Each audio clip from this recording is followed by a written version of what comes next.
Welcome to an early morning edition of Crime Time with DutyRon and Ed Wallace. We are two retired New York City police detectives, and if you like all things true crime related from the police detective's perspective, this is your place. Hit that subscribe button, hit the notification bell, so you get all things DutyRon and Ed Wallace when he's available, when we go live or upload another video. And today I want to talk to you about the confusion in the Idaho 4 case. You know, 4 college students in Moscow, Idaho, who were brutally slain on November 13th in the early morning hours. There's so much confusion and miscommunication in this case. It's enough to make your head just want to just. And I want to just also say a special thank you to the Patreon supporters, the channel members and mods, and all of the replay viewers, and the new, old, and returning subscribers. Thank you so much for your support in all of our endeavors and everything that we do here as a community on Crime Time with DutyRon. And I want to apologize for last night. That was my bad. That was on me. Family, I always speak to you guys about this. Family comes first. And my brother-in-law, who's been in the hospital since October 17th, is having some struggles. And I wanted to be with our family last night for extended periods of time. And it ran into the show hour, the time, and I didn't want to keep you guys hanging. I tried to wait it out till the last minute to see if there was any way that we were going to be able to make it home on time, but unfortunately it was my fault. Ed was ready in Indonesia. Tom, our auto crimes expert, was ready. I had to cancel for the first time ever one of my shows. So, you know, it is what it is, guys. And everything that happens here on Crime Time with DutyRon, we do it with respect for not only the victims, but their families. Some of the things that we don't do here, and for those of you who are new, I'll just say this.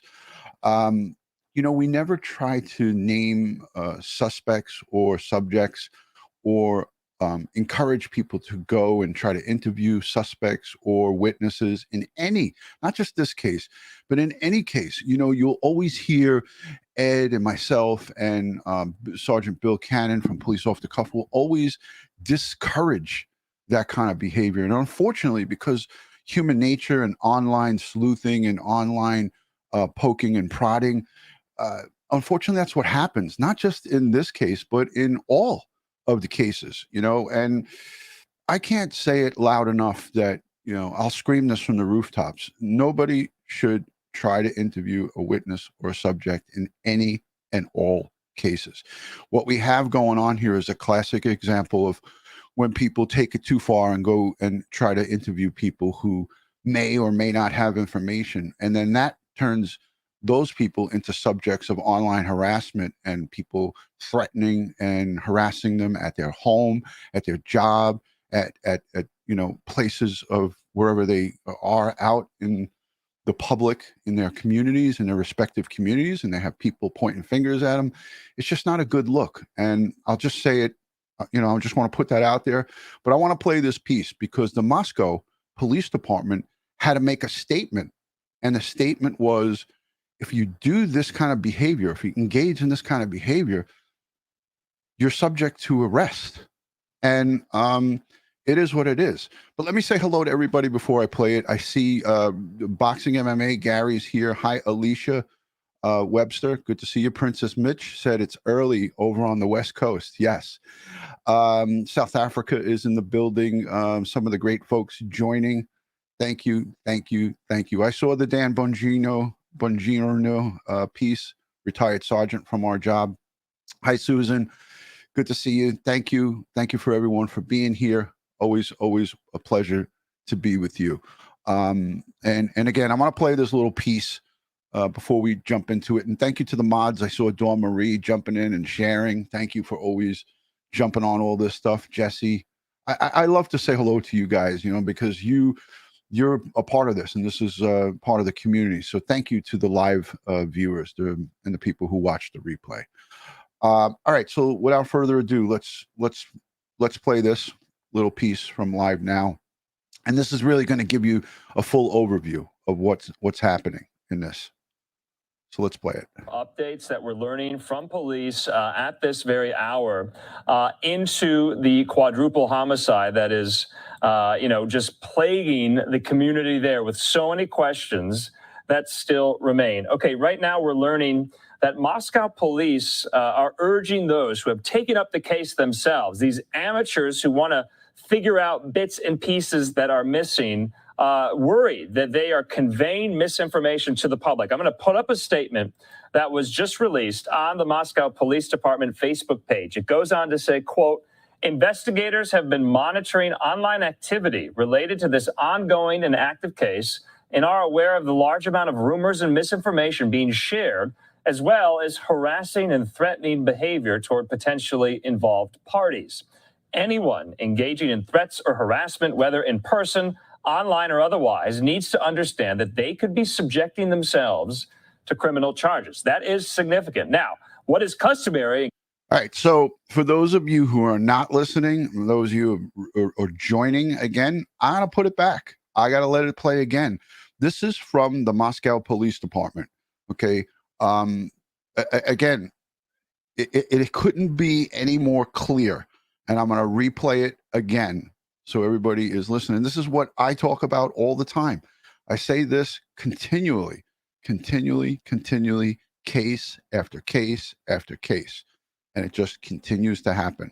Figure out bits and pieces that are missing, worried that they are conveying misinformation to the public. I'm going to put up a statement that was just released on the Moscow Police Department Facebook page. It goes on to say, quote, investigators have been monitoring online activity related to this ongoing and active case and are aware of the large amount of rumors and misinformation being shared, as well as harassing and threatening behavior toward potentially involved parties.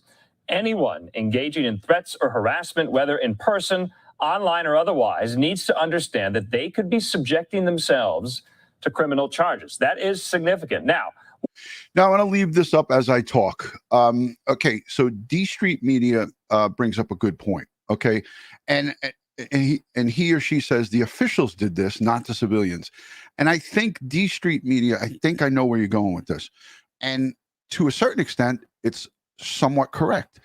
Okay, misinformation is being put out by the police because we know that the Moscow Police Department is not communicating well with the investigators, right? Let me put myself on a little bit too here. So this way you guys see I'm here. So just because police are giving mixed signals doesn't give you a green light to go and jump on the pile and attack potential witnesses and people that you think are involved in this crime. And that's why last live stream with Dr. Joni Johnston, I didn't even mention the food truck guy, the two that we were talking about, the big guy and the white hoodie guy. I didn't even mention them by name. And the reason I didn't mention them by name is twofold, is because I don't want to send people based on what my conversation is about, my thoughts on it, to go and contact these people. So I withheld using their names purposely, not to protect them, but just not to create that environment. So what I'm saying is that, yes, misinformation is being put out there by investigators because they're not communicating properly. I talked about the mayor not communicating early on with the police chief, and then the police chief having the mayor walk back that it's safe to go out there and there's no danger to anybody. Those are miscommunications on their part, but it doesn't give you the green light to just jump on the pile and act like a jagaloon. It just doesn't. It doesn't give you the green light or the go ahead. So again, I'll play this back and then I'll let the whole thing play forward for those of you who are there. So thank you for that. Thank you for those messages. And again, we can agree to disagree, but if you want to be a good human being, you don't attack people, especially online, and especially if you're not part of the investigation. That's all I'm saying. Worried that they are conveying misinformation to the public. I'm going to put up a statement that was just released on the Moscow Police Department Facebook page. It goes on to say, quote, investigators have been monitoring online activity related to this ongoing and active case and are aware of the large amount of rumors and misinformation being shared, as well as harassing and threatening behavior toward potentially involved parties.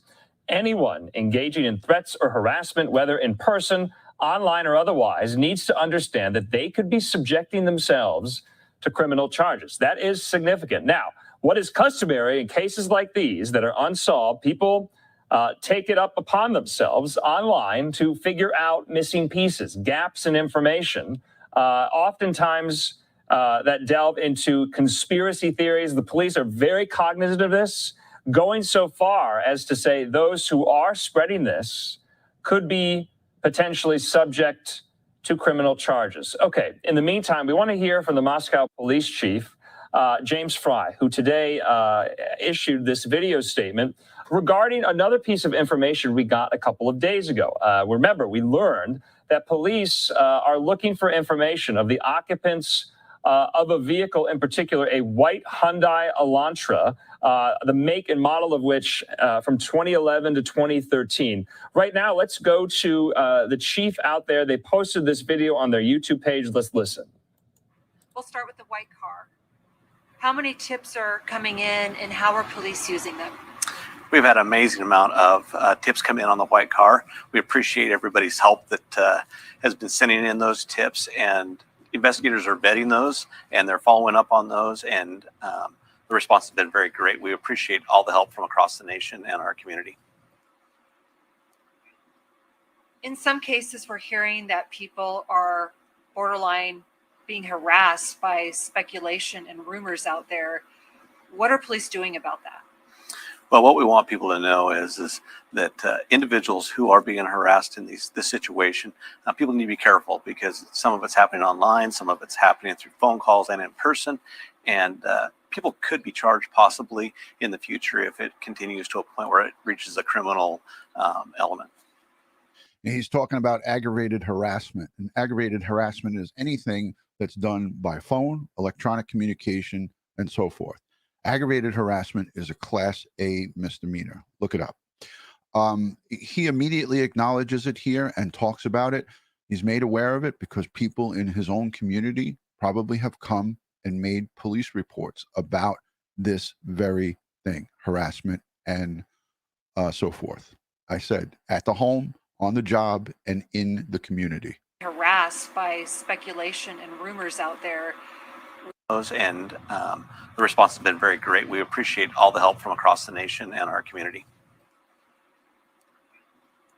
In some cases, we're hearing that people are borderline being harassed by speculation and rumors out there. What are police doing about that? Well, what we want people to know is that individuals who are being harassed in this situation, people need to be careful, because some of it's happening online, some of it's happening through phone calls and in person, and people could be charged possibly in the future if it continues to a point where it reaches a criminal element. What can people do to help that situation? I think number one, just call us anytime that there's any of that happening so that we can deal with that immediately. And what about the information? What is being done to make sure the information that is out there is not causing speculation and rumors? There's been a lot of speculation and rumors. And hold on a second, I got to stop that right there, because that's what I would ask if I was in front of him. I would have that reporter, whoever that was, did a great job from live now. She asked him, because of misinformation being put out by his own department. Let's go back and listen to that again. That was a great thing that she did there. Let's hear what he says too. And what about the information? What is being done to make sure the information that is out there is not causing speculation and rumors? There's been a lot of speculation and rumors, and what we want to say is we are the official source of information. We want people to pay attention to what we're putting out there, because that is accurate information, and anything that comes from other sources is either rumor or speculation, and we want to put an end to that as soon as possible.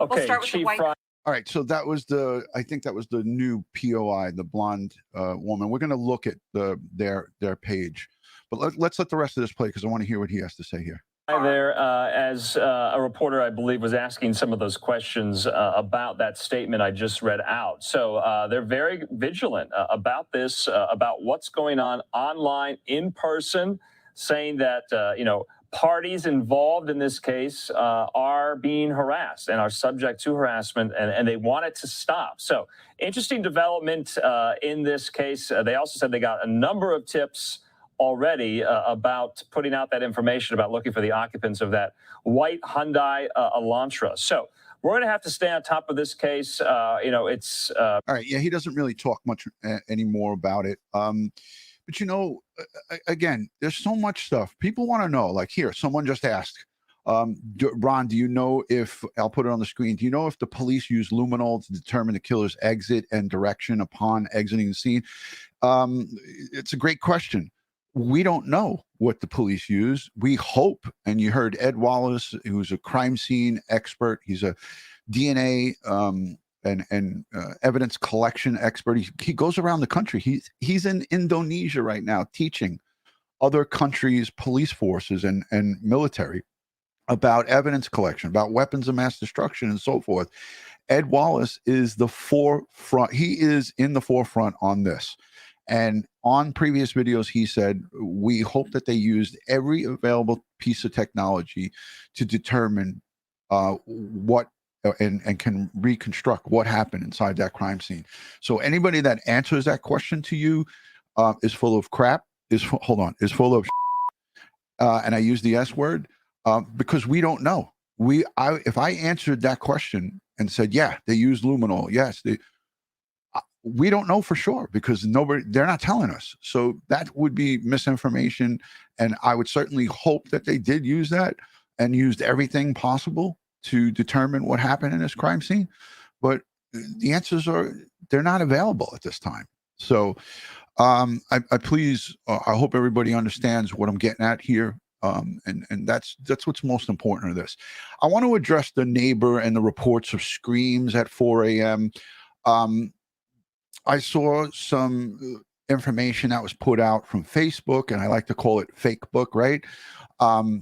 I hear that this individual shortly thereafter put a post up, said that he heard nothing and it was quiet and so forth. And so it's conflicting information coming from this from a person.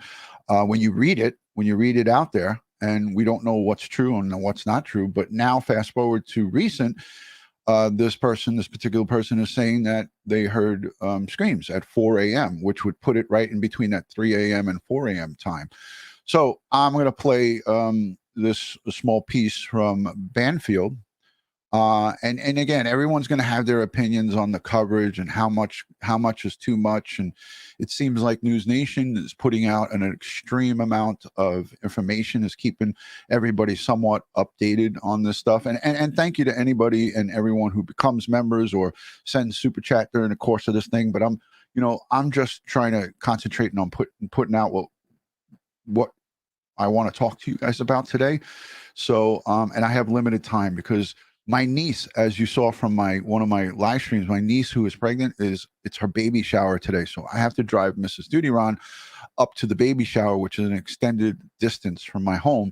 So I have to drive her in a short period of time because she doesn't like driving at night on the way back. So I'm going to go up there and drop her off and then go and do some stuff with my brother-in-law.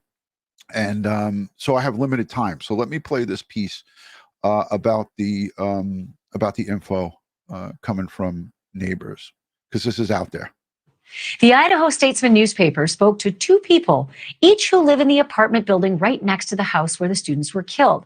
And both said that the street was unusually quiet that night, especially for a Saturday night on a block often teeming with parties and college kids. One neighbor said that she normally sleeps with earplugs, but that night said she didn't need to. And she also said when police came to her door the next day, she simply told them she hadn't heard anything that had alarmed her during the night. Another neighbor described the quiet as bizarre. He also told the newspaper he thinks he may have heard a scream as he was dozing off about 4 a.m. And that is the same time police say the murders likely occurred. The neighbor said he dismissed that scream as a party sound and said he didn't think anything of it, even when investigators knocked on his door the next day. He also says he told police about a black luxury SUV that he hadn't seen in the neighborhood before. He said it was only parked a few spaces away from the front of the crime scene.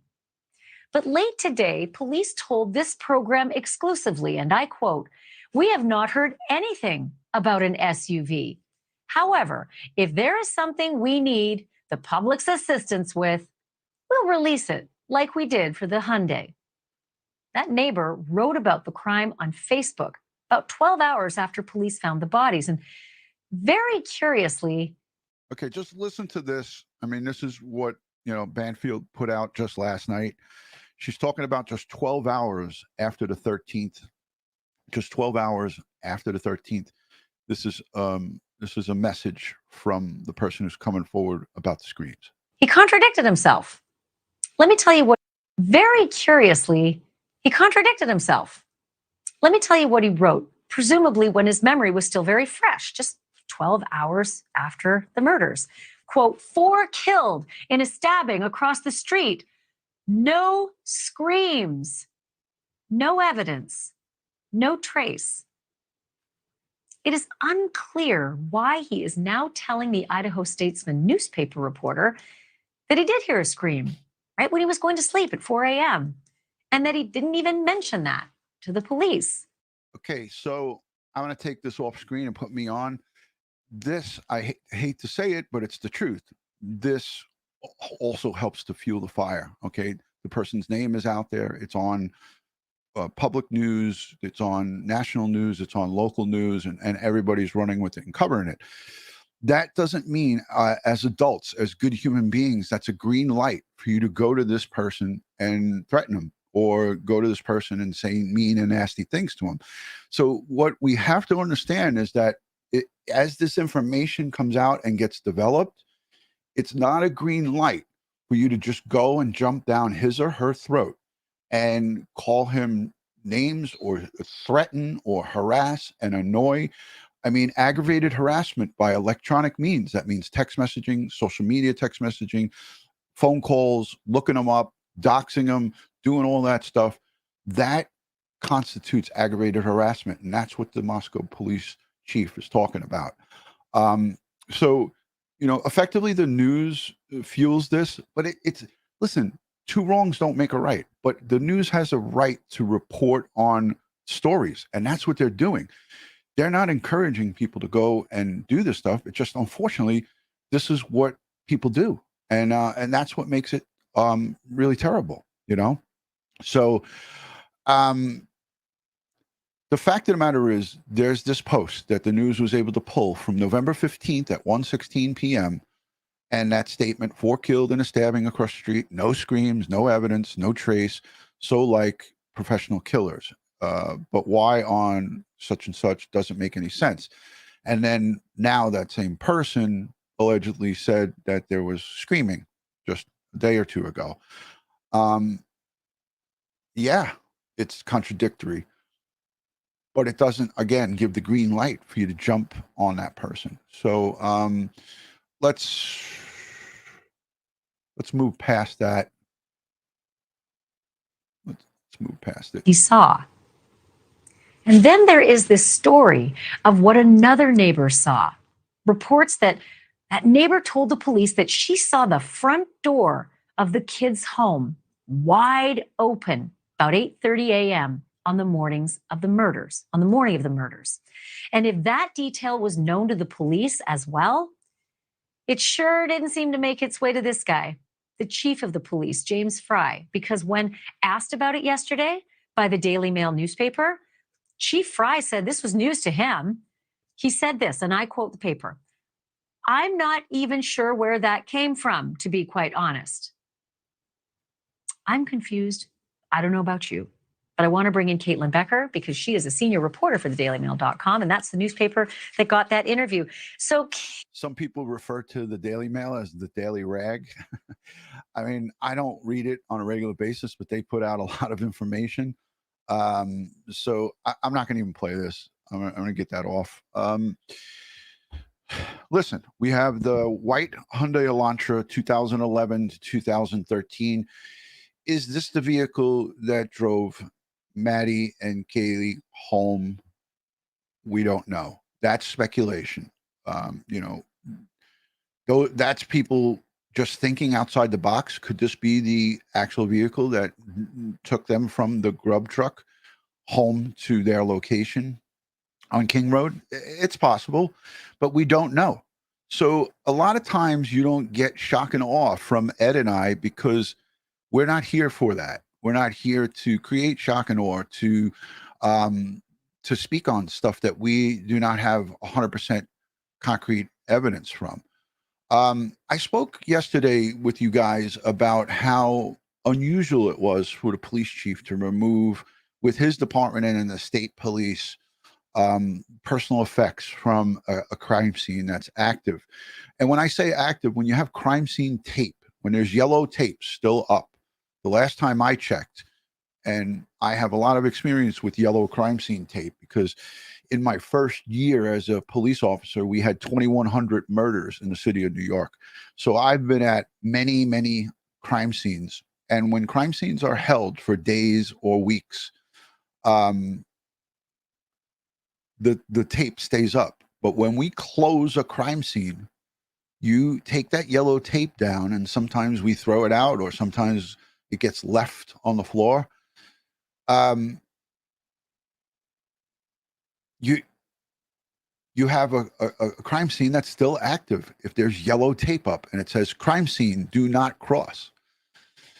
So I want to play this 3-minute little clip about that. And I want you to see that when the U-Haul truck is there, the yellow crime scene tape is up. And if you look at an active, and there, people say that it's a security company, private security company that's sitting out in front of that house, that means that there's someone there to secure the scene. So you still have an active crime scene.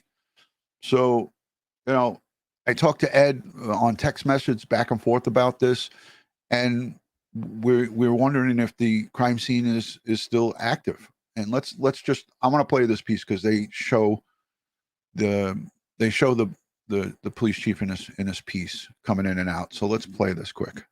Moving some of the victims' personal belongings from the crime scene. Moscow police say the families have been asking for some of those items back, and investigators say they're things that are no longer needed for their investigation. Come to Amanda Rowley joining us live from the house tonight with what law enforcement said is the next step in this investigation. Amanda?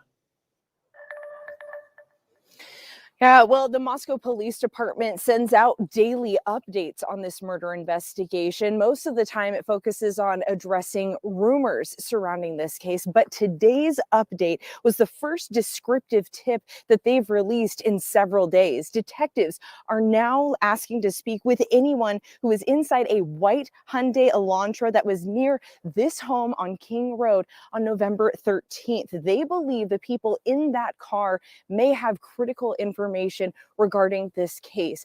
Meanwhile, I've been at this house all day today. Early this morning, I watched as Moscow police officers boxed up personal belongings and loaded up a U-Haul to return the items that belong to those students back to their families. At the request of the students' families, Moscow police collected their personal belongings from the home on King Road. Chief James Fry says it was important for him to personally be there with his officers, helping box up these items so they could, in a sense, be there for the family and give them back. All right, so you could clearly see right there that the crime scene tape, look, it says police line do not cross. So it's my observation that this is still an active crime scene due to the fact that that crime scene tape is up, right? So again, this was from 2 days ago, right? They started removing. Idaho State Police is there. The Moscow Police Department is there. And I'm not. I love the fact that they're showing their personal side, but I've never seen in 30 years. And I know Ed Wallace is here in the chat. He's also chiming in and saying hello to everybody. He's in Indonesia. But look, you see this yellow crime scene. It's upside down. It says police line do not cross. Still an active investigation. And it was still active when those 5 We don't know if they were PIs or FBI agents or U.S. Marshals, or I don't know who they were. The police aren't saying who they were, but nobody confronted them. Nobody stopped them from going into that home. They gained full access to that home, and that's something we'll talk about when we come back. Be there for the family and give them back the items that might help them heal. The chief himself drove the U-Haul into the driveway. Police officers arrived early in the morning to pack up the students' things. By noon, they finished loading the boxes onto the truck.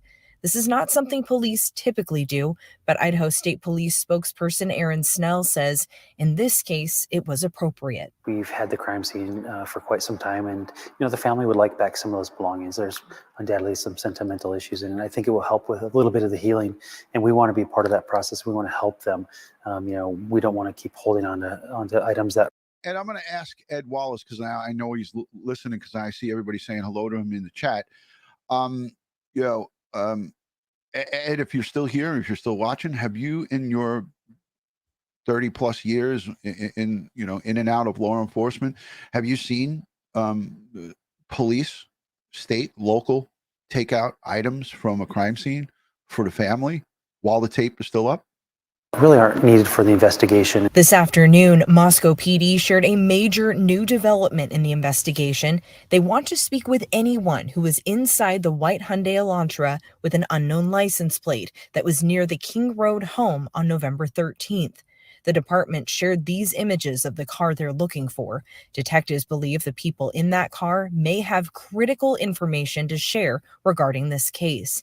Investigators are asking the public to use the tip line with information about the people who may have driven this car leading up to or following the day of the murders. All right, so that's the white car that everyone's talking about, and that we don't know what the interaction is with that white car. But Ed Wallace just answered and said, yes, I'd be interested in hearing about that. So I've never seen it. Again, Ed's been around more crime scenes than I have. But in my time, I never saw anybody allowed to go into a crime scene that was still active to remove stuff. But, be that as it may, I'm talking about boxing up items and putting them in a U-Haul truck. Yeah, I left my wallet, or yeah, this is my medication's inside there. I need medication. Yeah, those are instances where I could see someone being, or police would go in and get those personal effects for people, but not boxing up and putting stuff in a U-Haul truck. Anyways, so again, now a black SUV they're talking about. We talked about the witnesses or the potential people who heard things, and the front door being left open. These old things that cause people to go, things that make you go, huh, right? But I wanted to find real quick and it's going to take me a second to do this. I wanted to go on to Moscow Police Department's website, actually their YouTube channel, because I want to take a peek at it and play for you guys. So just give me 2 seconds while I know I have it saved here. Hold on a second. Give me a second. So Ed Wallace is shaking up the tree in the chat. It's always good to see Ed. I hope everything's going good where he is. But all right, listen, I'm going to play another thing, and then I'm going to search for it. Hold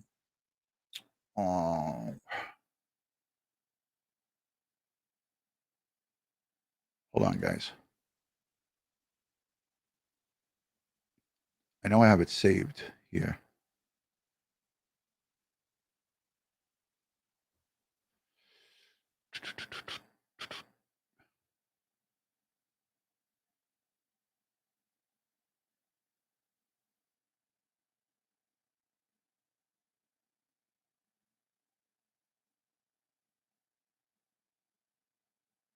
Okay.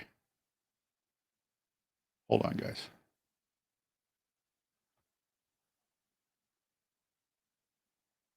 I got it.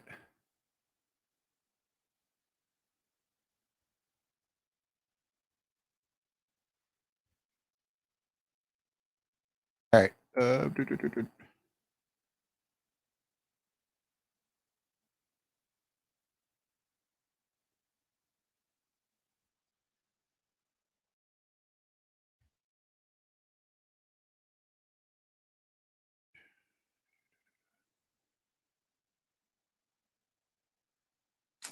I hate when technology gets the better of me. You guys know, you guys know that about me. All right, so I played the removal of. Hey, did anybody see this body cam footage of the kids that were stopped? I'm not going to play it. I'm not going to play it, but it is kind of telling. So let me put this up. What Ed said. I was answering, Ron. I wouldn't let family in to take anything. Yeah, absolutely. I mean, and I don't think family was let in. We're talking about, the Idaho State Police and also the Moscow Police Department. The police chief drove the U-Haul right in there. So yeah, so that was like at 3 o'clock in the morning, or late in the morning hours, like within that time parameter of when this crime allegedly happened. They're saying between 3 and 4 a.m. So it's quite interesting. Hey, Ed Wallace is calling me. Hold on, should I take the call? I think I should. Hold on. Hey, Ed.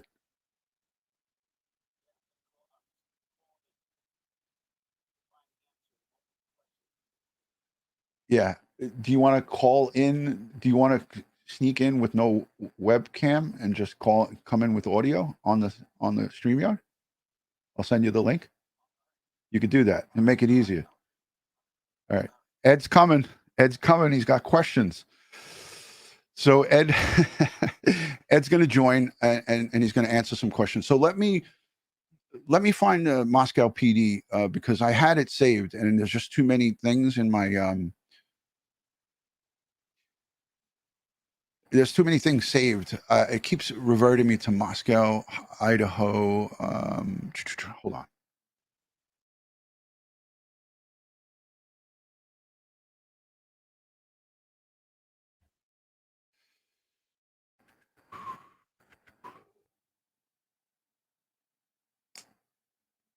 So Ed's going to be joining us, but until he joins, I'm searching for the Moscow PD's YouTube channel. If someone has it, send it to me. Why it won't come up is just beyond me.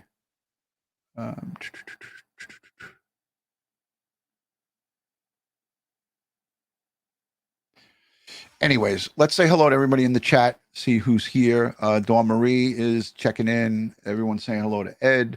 I only got about 10 more minutes and then I got to wrap it up. Trudy with the booty is here. Thank you. Thank you to Debbie. She said before she sent a super chat, can anybody see me? We could see you, Deb. Thank you for joining. Jana is here. Jana Banana. That's a cute screen name. Thank you. So Ed Wallace is gearing up. It's like 10:30 at night there. So he's coming in with just audio only. So let me add Ed to the stream. Hey, Ed. Hey, I'm here. So there's Ed Wallace. Can you see the chat or are you using your phone? I can see the chat now.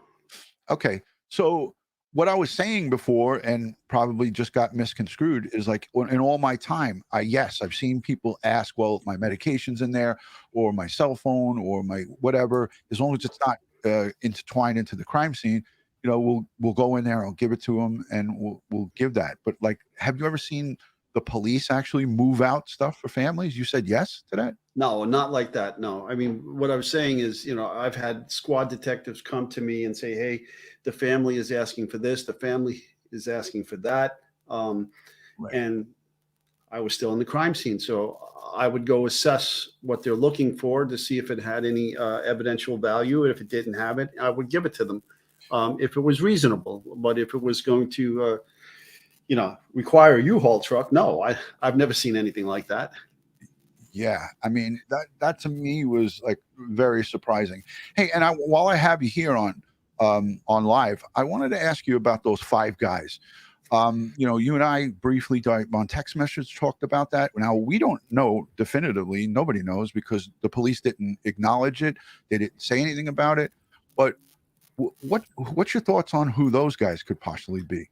The cowboy hats, the beards, the van with the Washington State Police plates. I don't know. I mean, could it be private investigators hired by the family? And then did the police even know they went in? Because, you know, I saw several Newsmax articles where the chief was interviewed about certain people, witnesses interviewed by other news agencies saying things, and he was totally unaware of those comments given to the news from these alleged witnesses or ear witnesses. You know, somebody saying the door was seen wide open at 8:30 in the morning at the front door. Another person said he heard scream at 4 o'clock in the morning, and there's contradictions in some of these statements made by these people, but the chief was like totally unaware of any of that. Yeah, and that to me is like a lack of communication, if you will. Like I feel like the police chief should be debriefed and continually getting updates, because you heard him say on a previous interview, like, hey, I'm not investigating this case. Like, he's an executive, you know, he runs the police department. So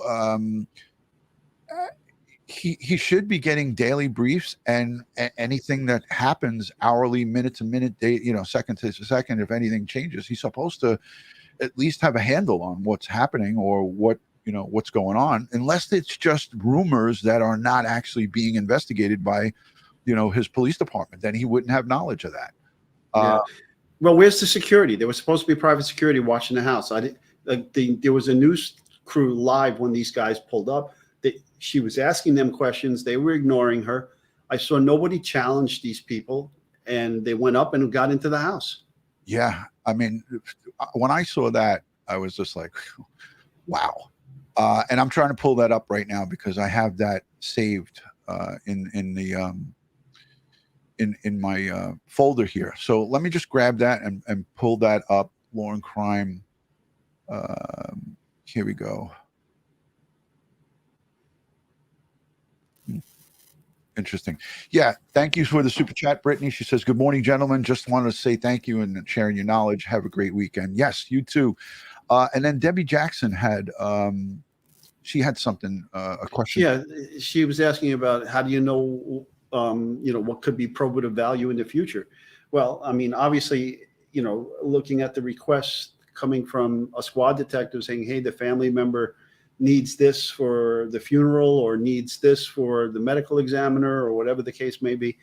And then you look, you know, you read the crime scene, you see if the area that contains these items have been disturbed in any way or associated with the crime. If it's not, if there's no indication that the area where this material that is being requested for by the family is located has nothing to do with the crime or was not impacted by the crime scene, then you know, you have to make a judgment call on whether or not it could be released. Yeah. Yeah. I'm going to play the clip where it shows these guys coming in and out, because I know everybody has looked at it, but I think it's important to play it up on the screen because people, I mean, I don't want to play the whole thing because it's like they do a whole story on it, but this is with Jennifer Koffendorfer. She's talking. I'm going to skip to the part where it shows these guys and just, you know, here it is. Lacking. And in this case, those are the people that have the answers to these questions. So this is them as they exited. I mean, there's a full video, Ed, and I know that you've seen it because we both kind of texted and talked about it. They were even inside the house putting their heads down. Did you notice that they kind of knew that cameras would be focusing on them inside the house, and they were in the house. The guy with the cowboy hat put his head down, and the second guy came in. He had blue gloves on. I know that you saw that. At least he had blue gloves, but we didn't see any of them booty up or put any type of PPE on, you know, no masks or anything like that. Just one guy with the blue gloves. I mean, could it have been a private investigator that was approved by the police chief to go in there? Because the reporter didn't say that he was they were questioned or challenged by that private security or police. We don't even know if that's really. Are the police still holding this as a crime scene? You know, if it's not, then if these are private detectives that are hired by the family can't give permission to go into that house. Ed, look, I paused it right here. What are we seeing between these two guys? All three of them have their heads down. Right, but right here in the middle where my cursor is, between the blue jacket. It's a crime scene tape. Yeah, so it's still up. When we shut down, at least here in the Northeast, when you shut down a crime scene, somebody takes that tape down and the crime scene is over. Right, but when we keep it open, we normally have a uniformed police officer holding the crime scene. Yeah. You know, there's no. I mean, I get it. There's only like what 30 something of cops in this town or whatever they have there, and so they hired a private, private security guard to watch the crime scene. Yeah. But how come that person didn't challenge them? How come? Where's the entry and exit log? How come nobody challenged these people, get their names, write their names down? Who are these people that are going into the scene? Yeah.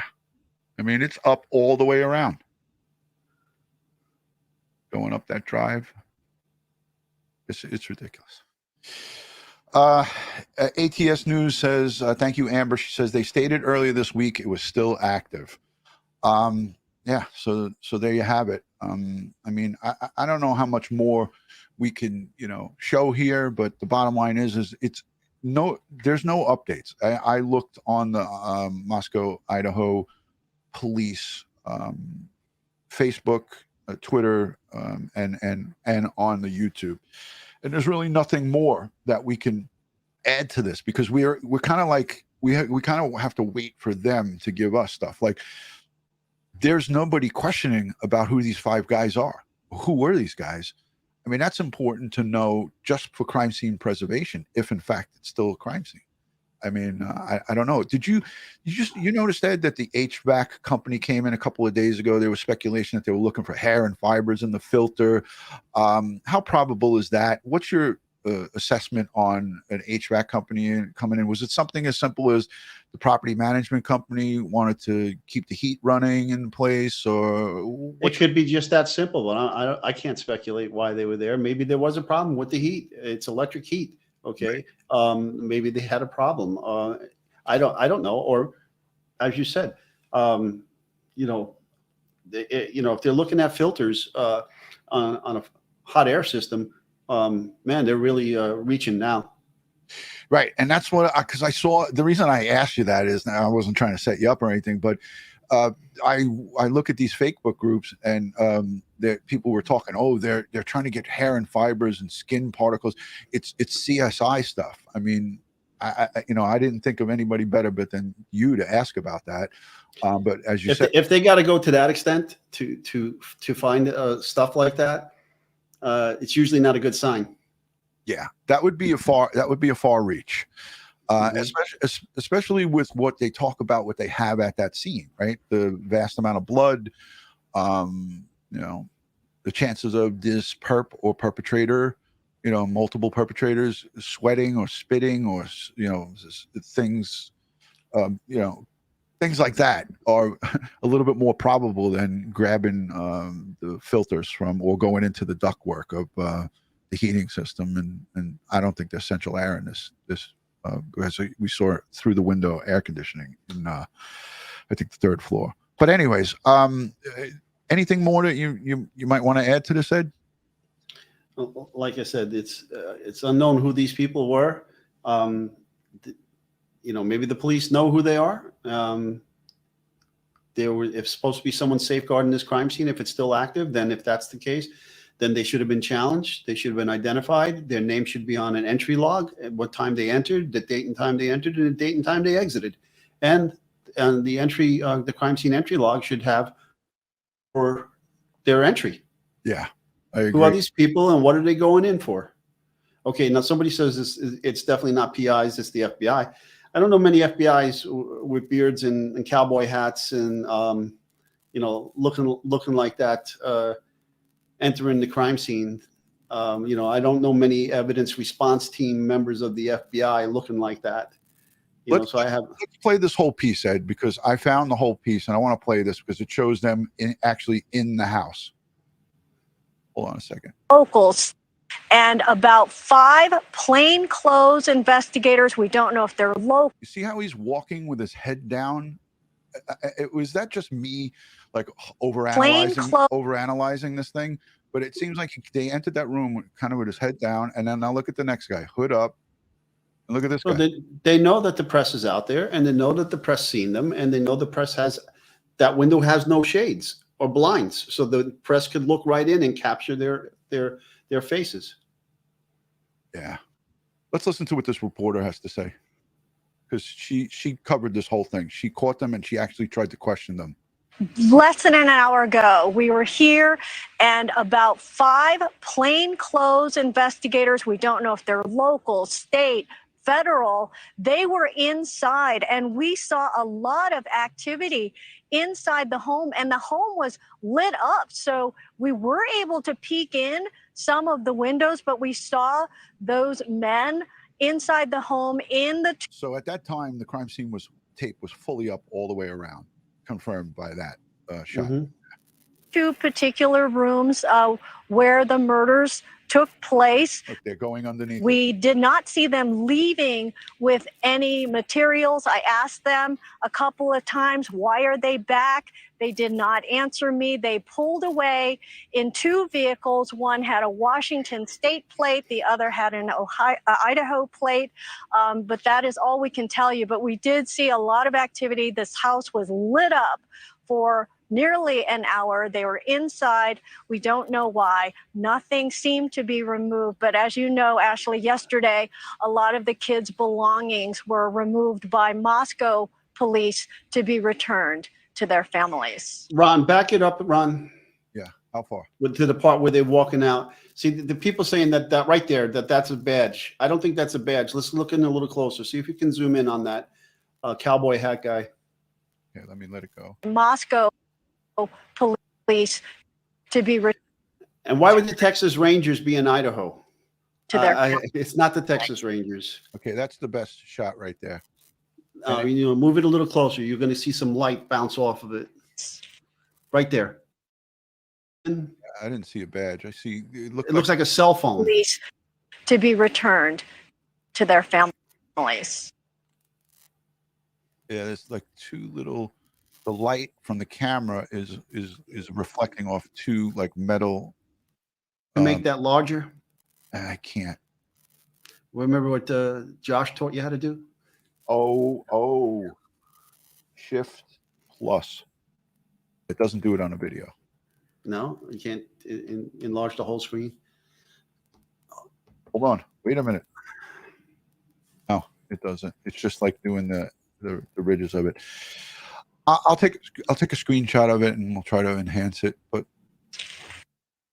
I mean, here, that's a pretty good shot right there. That's definitely not a badge.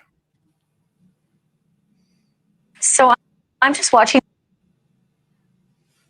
Listen, it's the onus is on the authorities. The media, if they want to, question about it, they should question them and ask them about that. Who is this guy? Oh, police Who are these to 5 guys? be returned. They didn't leave with anything. They didn't go in with notepads. They didn't go in with anything. Somebody's saying it's a body camera. It wouldn't be dangling and shaking around like that. If you notice, body cams have to be affixed to a somewhat stable thing. He's not going to have it on a chain swinging in the breeze. So I'm sorry that I laughed, but that's not a body cam. To their families. You think about the footage that you would get from that swinging around. It would be ridiculous. So I'm just watching these guys as they're walking by you. Look at how the guy that tries to get into the back is like. It almost reminded me of like where we're running out of a house to go to an 85. The guy is trying to. Are you asking them slip into questions, and were they effectively just ignoring Yes. you? Did they say hello? Did they say anything at all? See, if they first of all, if I asked them specifically. Did you see how he was like couldn't get into that door quick enough? Like he's like trying to sliver into it. If it was a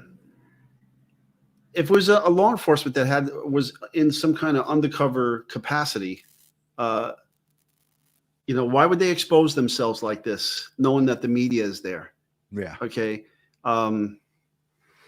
It just seems like they didn't want anybody to know who they were and what they were doing.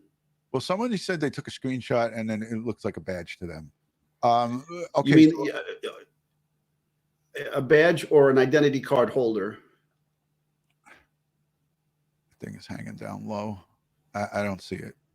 But whatever. You know, just because some people, like, you know, we talk about badges and shields, you know, these are like, you know, our what we wear in our uniform or on our belts. I didn't even see any weapons. Like, I was trying to look to see if I could see something underneath like an impression from their jackets, but I didn't even see that. Like, you know what I'm saying? Like, out here, as he's getting in, I'm looking in the right side, and I don't.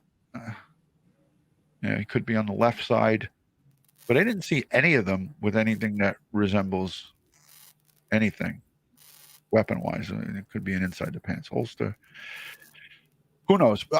I think the onus is on the police to release that. Like, okay, who were these 5 guys that went in and out of there? And then again, they could say to us, it's none of your business. It's part of the investigation, right? So, you know, does it really matter? I think it matters if they're non-police personnel, and if they were PIs hired by the family, like some people are speculating about, then that's not a good thing, especially with that crime scene tape still up like that. Right, Ed? Yeah, well, like I said, they went into the crime scene. If it's still an active crime scene, then there has to be documentation of who these people are and why they were there, or what's their, and who gave them permission to go in. Right. Now, again, if, like I said, if they were private investigators and it's still a crime scene, the family can't give them permission to go in there. You need the homeowner's permission to go into that location. Okay. Right. And then if it's an active crime scene, then they would have to have the permission of the police department. Correct. All right. Well, you know, listen, I had received so many questions about that, and that's why I wanted to take a minute out of this live stream to address these things, because listen, I really do look and I care about what you guys care about. So this is so. Go ahead, Ed. There was a question here. Do law enforcement escort private investigators? I think this is it. Hold on. What's going on? You had it right there. To escort private investigators.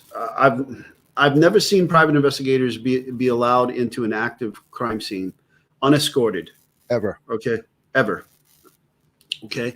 I've had defense experts come to crime scenes after the crime scene has been closed. And even then it was with an agreement through the district attorney's office, and I had to escort them through the crime scene. And it was a written agreement as to what they can do and what they couldn't do inside of this location. Right. So, I mean, that was all worked out in advance. Right. I have no idea what's going on here. Right. I mean, listen, everybody's got their own opinion on this thing, but I feel like if their Moscow Police Department is being transparent, the news is reporting on this. They're making a big thing about it, and it's causing people on social media to, say, who are these guys? What were they doing there? It could be a simple statement on their website or just by a press release is like, hey, the 5 that were coming in that went into the home and out of the home as seen on the news were so forth, were these guys. I mean, Ashley Bankfield at the end of this says that there was 5 new FBI investigators added to the case, 5 more personnel.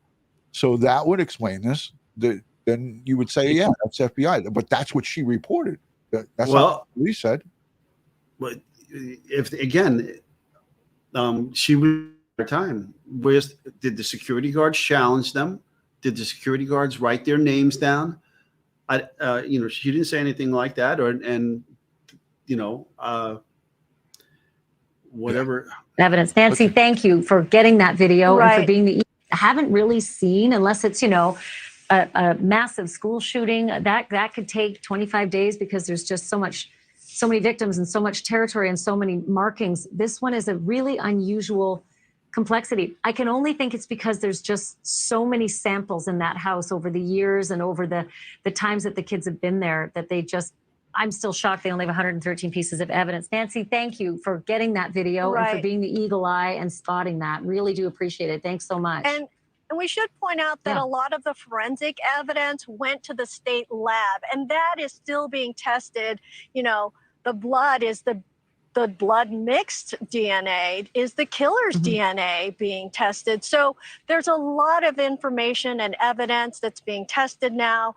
And the Moscow Police Department kept stressing that, you know, we're not releasing a lot of information because we're protecting the integrity of the investigation, a term we keep hearing. So a lot of Understandable. Evidence still being processed and tested. We honestly don't know if that killer cut himself and has, you know, mixed DNA in that blood. But yeah. So again, I thought she talked about the FBI, but at some point in that thing, she did talk about the additional agents that were added on. Again, I appreciate you coming on with us from Indonesia. I know it's late at night into Sunday morning. You know, going into Sunday morning. So thank you, Ed. How's everything going there? Everyone's concerned about you. Oh, everything's going great. Everything's going great. The president was in town today, the president of Indonesia, with a huge security presence because his son was getting married here in this town. And so that kind of security presence caused some traffic delays and movements around the town, and people got locked down in certain areas of the town. You know, the dignitary details were running around like crazy. Thousands of guests in attendance. Wow. So yeah, it's almost like when the president comes in town into Manhattan, everything gets shut down, right? Yeah, pretty much. Yeah. People are asking some questions, and we don't have answers to it. You know, the sixth person on the lease. You know, identifications of potential witnesses and so forth. We don't have that. So we don't have the answers to it. Thank you for asking us, but we are not privy to the case file and what's going on in this investigation. We're at the mercy of what is being reported. Mastiff Lover, Bull Mastiff Lover, thank you for the $10 super chat. Ed and I appreciate it. And again, last night, Ed was ready. It was not Ed's fault. It was my thing. It was a family thing. So that's why we couldn't do Forensic Friday. We'll try to, reconnect and do that another time. But I think we really covered a lot of stuff here today. And, as far as the evidence and forensics with the car, I had Tommy, the auto crimes detective specialist. He was ready to go. I had to cancel him as well. So my apologies to everybody for the canceled show last night, but I think here we covered a lot of stuff. Misinformation, bullying of potential witnesses or suspects or subjects is not a good thing. It's not a good look. We need to really understand that there's certain lines that we don't need to cross.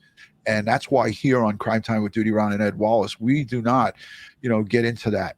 We try to cover from the police detectives' perspective, the forensic side with Ed, all of these type of educational things is what you'll see here. But we don't really get into, trying to name potential suspects or witnesses and stuff like that for these reasons. The reasons that what we spoke about earlier in the show is that it leads to, online, bullying and so forth. And we don't condone that. It's not a good thing. It's not a good look for anybody. So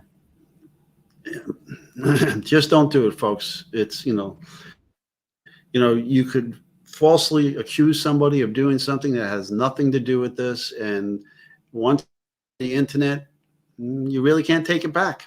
It's like wildfire. It's like spreading a wildfire. So, yeah. Let me see this super chat quick. Dawn says the time that it's taken for the investigation doesn't seem out of line. What is a normal timeline for this type of crime? I guess that's to you, Ed. It again, it may not seem that way to you, but for a more experienced law enforcement agency with more manpower, it wouldn't have taken this length of time. Yeah. And obviously a quadruple murder would be a big thing for us here, but we're equipped to handle it because of our. We've had numerous. We've had more. We had Palm Sunday Massacre. I mean, we can go through a litany of cases like this where we've had 4 or more homicides at one scene. Yeah. Hey guys, if you haven't yet subscribed, consider subscribing to Crime Time with DutyRon and Ed Wallace. Again, we're two retired detectives with a lot of experience in investigations, and I encourage you to follow us on all things social media. One word, DutyRon, Instagram, Facebook, Twitter, and TikTok. So if you can, please subscribe and engage with us. Leave us comments down below in the comment section if you have questions that you need to be answered, or go over to DutyRon.com. I want to thank the moderators, Joey Brooklyn, all my great friends who are here, Miss Donna Marie, everybody that takes out their time to help Ed and I make this a great community. You guys are the silent heroes. The Mod Squad is some of the best people on YouTube. So thank you to each and every one of you. As I always end these, God bless the world. God bless the United States of America. God bless each and every one of us here, but especially these victims and their families. We send them strength and prayers and positive vibes. Ed from Indonesia. I'm going to bed. Okay, so just be safe, folks. Be prepared and watch your six. Peace and love from Ed Wallace and DutyRon. Thank you, Ed. Dawn Burke, thank you for that super chat. Thank you. Trying to give them the benefit of the doubt. Amen. Stand by for a look at the beautiful Kara, who's waiting for her master to come home, for her daddy to come home. Oh, I spoke to her on WhatsApp today, and she's looking all around. She hears my voice, but I'm watching her on the camera, and she's looking for me. And then I told her, all right, Kara, get on your bed. And she ran right over and got on her bed. Aw, she misses you, Ed. Get home soon. She's gonna attack me when I get home. Yes, Bing Tang time. Bing Tang time. That's the beer here. Who said that? Who wrote that? That's a good one. Somebody knows for it. It's gone. Oh my, the chat's going crazy. All right, guys, good night and good day from Crime Time with DutyRon and Ed Wallace. We'll talk to you soon. Peace and love. Stand by for a message from our security detail. Peace, guys.